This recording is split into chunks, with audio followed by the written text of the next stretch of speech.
चलिए दोस्तों, GK express को सब्सक्राइब कर दीजिए और लेटेस्ट अपडेट के लिए बेल आइकन को दबा दीजिए।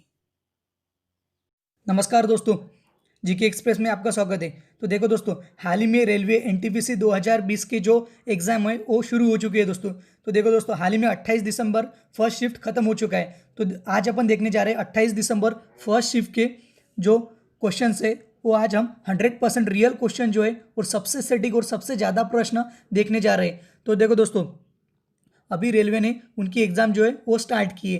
तो ये वीडियो आप आखिरकार देखिए, क्योंकि आपको पता चल जाएगा कि आरआरबी एनटीपीसी 2020 का एग्जाम पैटर्न क्या है, किस टाइप के क्वेश्चंस एग्जाम में पूछे जा रहे हैं, वो आज हम सब डिटेल में एनालिसिस करने वाले हैं। तो चलिए दोस्तों, आज के इस वीडियो को शुरू करते हैं। देखो दोस्तों, पहला क्वेश्चन जो है वो देखने जा रहे हैं, राज तरंगिणी किताब किसने लिखी है। तो इसका सही आंसर क्या है दोस्तों, राज तरंगिणी किताब कल्लन ने लिखी है।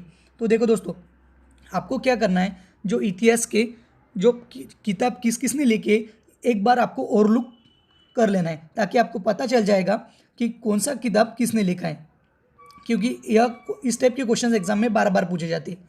तो चलिए दोस्तों, अगला क्वेश्चन देखते हैं। देखो, यह पूछा गया था कि सबरीमाला मंदिर कहाँ है। तो इसका सही आंसर क्या है दोस्तों, केरल में। सबरीमाला मंदिर केरल में स्थित है। देखो, इस टाइप का क्वेश्चन क्यों पूछा गया है दोस्तों, क्योंकि देखो सबरीमाला मंदिर के बारे में यह जो टॉपिक है, सबरीमाला मंदिर एक करण में था, क्योंकि महिलाओं पे जो प्रवेश के बारे में था तो इसमें टिप्पणी की गई थी। तो इसलिए यह जो क्वेश्चन है वो करंट से लिंक है। तो आपको इस बारे में प्रॉपर जो करंट के टॉपिक है वो अच्छे से कर लेना है। चलिए अगला क्वेश्चन देखते हैं। देखो, यह पूछा था पर्यावरण अधिनियम कब लागू हुआ। तो इसका सही आंसर क्या है दोस्तों, 1986 में। देखो, पर्यावरण अधिनियम 1986 में लागू हुआ। आपको क्या करना है, ये जो पर्यावरण यानी एनवायरनमेंट के अलग अलग एक्ट है वो आपको एक बार प्रॉपर तरीके से देख लेना है, कब लागू हुए, कब स्थापित की गई, ये आपको सब डिटेल में देख लेना है। चलिए अगला क्वेश्चन देखते हैं। देखो, सुकन्या समृद्धि योजना किसके लिए है। तो इसका सही आंसर क्या है दोस्तों, लड़कियों के लिए। सुकन्या समृद्धि योजना लड़कियों के लिए।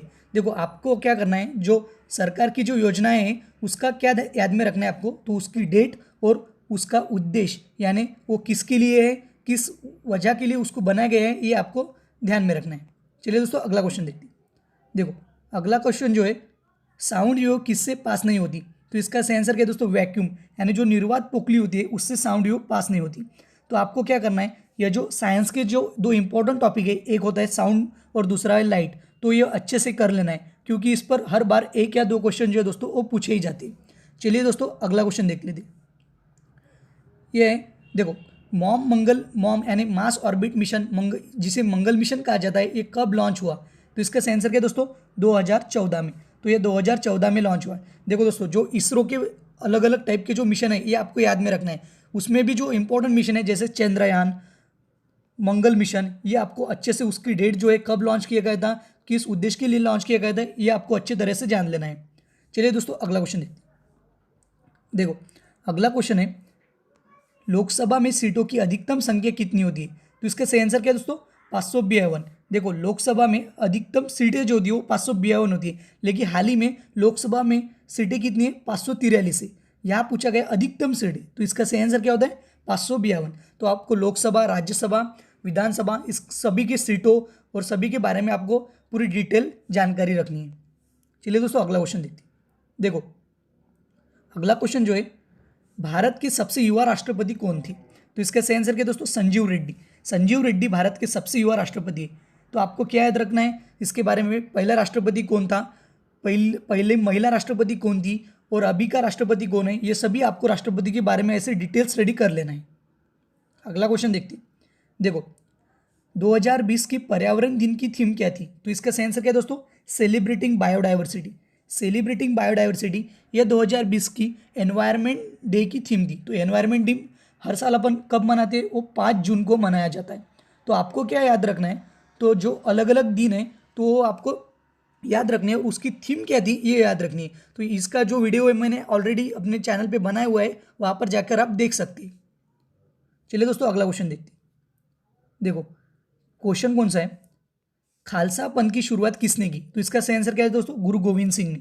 गुरु गोविंद सिंह ने खालसा पंथ की शुरुआत की। आपको क्या याद रखना है, जो अलग अलग पंथ है किसने स्थापित किए, कब स्थापित किए, ये आपको याद रखना है, इसे डिटेल स्टडी कहती है। चलो अगला क्वेश्चन देखते हैं। कंप्यूटर का दिमाग किसे कहा जाता है? तो इसका सही आंसर क्या है दोस्तों? सीपीयू, यानी सेंट्रल प्रोसेसिंग यूनिट को कंप्यूटर का दिमाग कहा जाता है।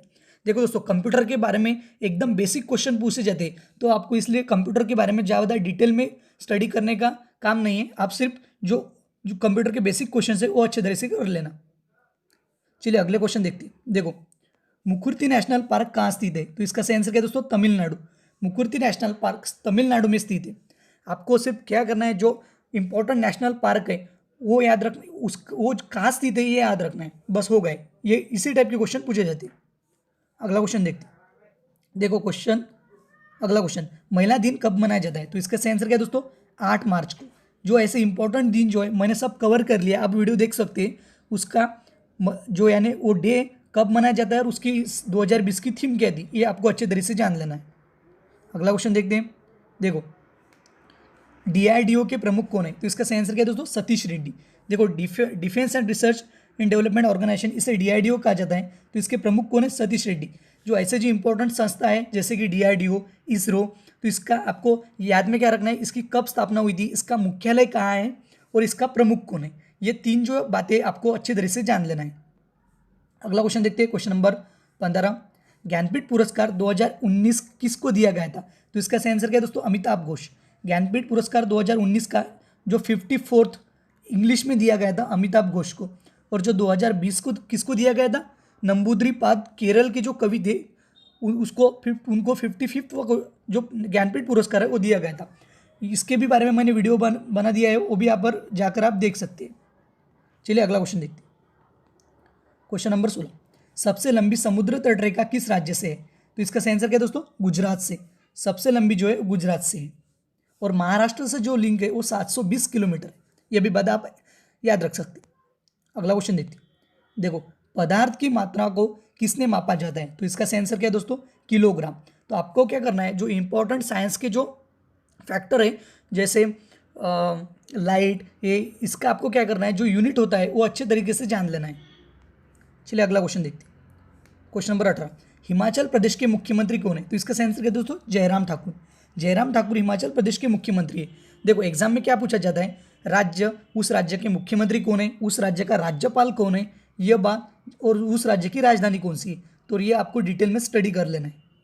चलिए अगला क्वेश्चन देखते हैं। देखो, सेरीकल्चर का संबंध किससे है? तो इसका सही आंसर क्या है दोस्तों? रेशम की खेती से। देखो, रेशम की खेती को सेरीकल्चर कहा जाता है। आपको क्या है, ये जो कल्चर यानी जो स्टडी होती है वो आपको डिटेल में स्टडी कर लेना है। सेरीकल्चर जैसा एपीआई कल्चर, ऐसे जो कल्चर होते हैं वो आपको एकदम डिटेल में स्टडी कर लेना है। अगला क्वेश्चन देखते हैं। देखो, आईपीएल 2020 का फाइनल कहाँ हुआ है? तो इसका सही आंसर क्या है दोस्तों? यूएई। यूएई में आईपीएल 2020 का फाइनल हुआ। और ये भी पूछ सकते हैं कि किस में हुआ, तो मुंबई और दिल्ली में हुआ। मुंबई ने 5th बार आईपीएल जीत लिया दोस्तों। तो ये भी पूछा जा सकता है कि मुंबई ने कितने बार आईपीएल जीता है? तो मुंबई ने 5वें बार आईपीएल जीता है दोस्तों। तो ये भी आपको पूरा डिटेल स्टडी कर लेना है। देखो, और ये भी क्वेश्चन है कि कोविड केयर ऐप किस राज्य की है? तो इसका सही आंसर क्या है दोस्तों? Arunachal Pradesh. Covid care app Arunachal Pradesh की है। तो देखो दोस्तों, ये जो हर राज्य के अलग अलग कोरोना के रिलेटेड जो ऐप थे उस पे ऊपर भी मैंने एक ऑलरेडी वीडियो बना दिया है, वहाँ जाकर आप देख सकते हैं। तो ये भी इंपॉर्टेंट टाइप के क्वेश्चन है, क्योंकि इस बार कोरोना की वजह से ऐसे टाइप के क्वेश्चन पूछा ही जाएगा। तो इसकी भी आपको पूरी डिटेल में स्टडी कर लेना थे। तो दोस्तों, ये थे जनरल अवेयरनेस और साइंस के बारे में कुछ क्वेश्चंस। और भी क्वेश्चंस अपन डिटेल में स्टडी कर लेंगे जैसे जैसे क्वेश्चंस अपने पास आते जाएंगे। देखो दोस्तों, अब जान लेते हैं एप्टीट्यूड के बारे में। देखो, ट्रिग्नोमेट्री के ऊपर 1-2 क्वेश्चंस पूछे गए थे। कंपाउंड इंटरेस्ट, सिंपल इंटरेस्ट के ऊपर 2 क्वेश्चंस पूछे गए थे। प्रॉफिट और लॉस के ऊपर 1 क्वेश्चन पूछा गया था। स्पीड, डिस्टेंस और ट्रेन के ऊपर 1 क्वेश्चन पूछा गया था। देखो, और परसेंटेज के ऊपर भी 1 क्वेश्चन पूछा गया था। मेंसुरेशन के ऊपर भी 3 क्वेश्चन पूछे गए थे। अलजेब्रा के ऊपर 2 क्वेश्चन पूछे गए थे। और रेशो और प्रपोर्शन के ऊपर भी 2 क्वेश्चन पूछे गए थे। तो ऐसे एप्टीट्यूड के बारे में देखो दोस्तों क्वेश्चन जो थे वो पूछे गए थे। अभी देखते हैं अपन जैसा रीजनिंग के बारे में किस टाइप के क्वेश्चन पूछे गए थे। देखो, एनालॉजी के ऊपर 2-3 क्वेश्चन पूछे गए थे। वो जो फिगर होती है उसके ऊपर पूछे गए। सेटिंग अरेंजमेंट के ऊपर 2 क्वेश्चन पूछे गए। और figure completion, figure in completion जो होती है उसमें भी 1-2 क्वेश्चन पूछे गए। तो दोस्तों, आपको क्या कर लेना है, जो एप्टीट्यूड और रीजनिंग है वो अच्छी तरह से कर लेना है, क्योंकि ये जो 50 मार्क्स होते हैं वो दोस्तों श्योर हो जाते हैं।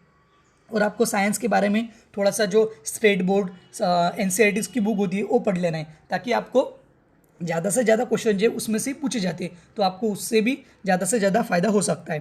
तो दोस्तों ऐसे थे questions aptitude, reasoning, general awareness और साइंस के बारे में। जैसे जैसे अपने पास क्वेश्चंस और आते जाएंगे वैसे वैसे अपन अलग अलग शिफ्ट के जो है क्वेश्चंस अपडेट करते जाएंगे, और आपको रेलवे की एग्ज़ाम के लिए आप अच्छे से प्रिपेयर हो सकते हैं। तो आपको क्या करना है, इस चैनल को अभी तक सब्सक्राइब नहीं किया होगा तो चैनल को सब्सक्राइब कर देना है, ज़्यादा से ज़्यादा लाइक करना है, ज़्यादा से ज़्यादा शेयर करना है, ताकि ज़्यादा से ज़्यादा लोगों तक ये चैनल जो है ये पहुँचना चाहिए। तो चलिए दोस्तों, अगर आपको वीडियो अच्छा लगा होगा तो लाइक कर दीजिए और शेयर कर दीजिए।